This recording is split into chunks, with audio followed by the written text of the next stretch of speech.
എന്തൊക്കെയാടാ ഈ പറയുന്നത്? അവന് ഷെയറുണ്ട്, അവന് അവകാശമുണ്ട്. പിന്നെ എങ്ങനെയാടാ എഴുന്നേറ്റ് നടക്കാൻ കഴിയാത്തവൻ തന്നെ എല്ലാം നിയന്ത്രിക്കുന്നത്? അവൻ മൂത്തതായതുകൊണ്ട് അവന് കുറച്ച് കൂടുതൽ സ്വാതന്ത്ര്യം അവന്റെ അച്ഛൻ കൊടുത്തിട്ടുണ്ടോ? അവന്റെ അച്ഛൻ കൊടുത്തെങ്കിൽ എന്താ? അയാള് ചത്തുപോയില്ലേ? മൂത്ത മോന്റെ കൂടെ ഇളയ മോനും കൂടെ നിന്ന ചത്തുപോയവൻ കുഴിയിൽ എഴുന്നേറ്റ് വന്നവന്റെ കഴുത്തിന് കുത്തിപ്പിടിക്കുവോ? എനിക്കൊന്നും അറിയത്തില്ലമ്മേ. മൊത്തത്തിലൊരു പുകമയോ ഒന്നും മനസ്സിലാവുന്നില്ല. കമലേശ്വരത്തെ മൂത്ത മകൻ വീൽ ചെയറിൽ ഇരുന്ന് നിരങ്ങുന്നത് കൊണ്ട് കമ്പനി കാര്യങ്ങളെല്ലാം നോക്കി നടത്തുന്നത് ഉണ്ണിമോനാണെന്നല്ലേ നമ്മൾ കരുതിയിരുന്നേ. എന്നിട്ടിപ്പോ അവനെ കാലണ വേണമെങ്കിൽ മറ്റവന്റെ അനുവാദത്തിന് കാത്തു നിൽക്കണോ? പറയടാ.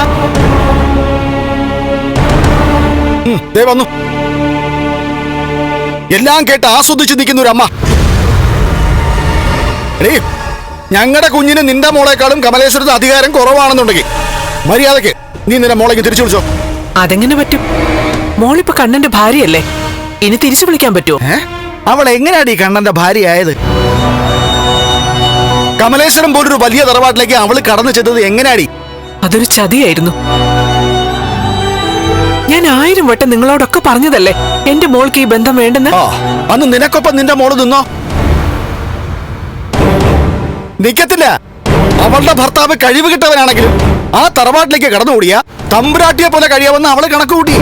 നീയും ഒരിക്കലും കാണാത്തയും കേൾക്കാത്തയും കാര്യങ്ങൾ പറയരുത് കേട്ടോ. പറയുന്നില്ല. പക്ഷെ ഇവരിപ്പോ പറഞ്ഞത് നീ കേട്ടല്ലോ.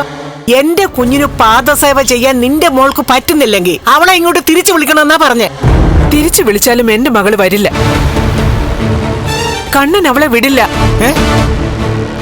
അതുകൊണ്ട് തന്നെ ഞാൻ അങ്ങനെ ഒരു ആവശ്യം അവളോട് പറയില്ല.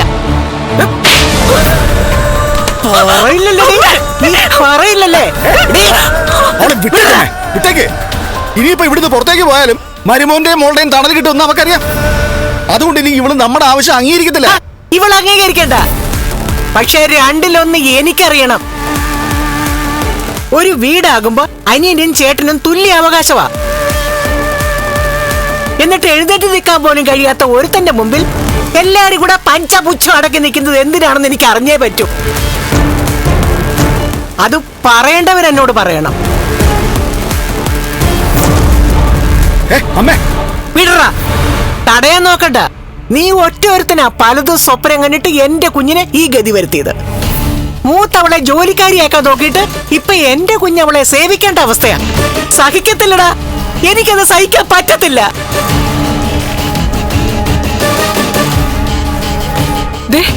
അമ്മ എവിടെ പോയി വായില് വരുന്നതൊക്കെ വിളിച്ചു പറയൂന്ന് അറിയില്ല.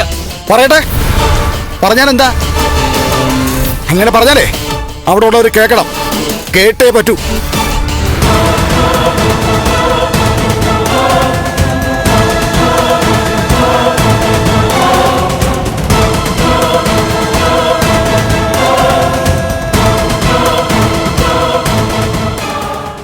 ഫ്ലവേഴ്സ് സ്മാർട്ട് ഷോ ശനി ഞായർ ദിവസങ്ങളിൽ രാത്രി 9:30 ഫ്ലവേഴ്സിൽ.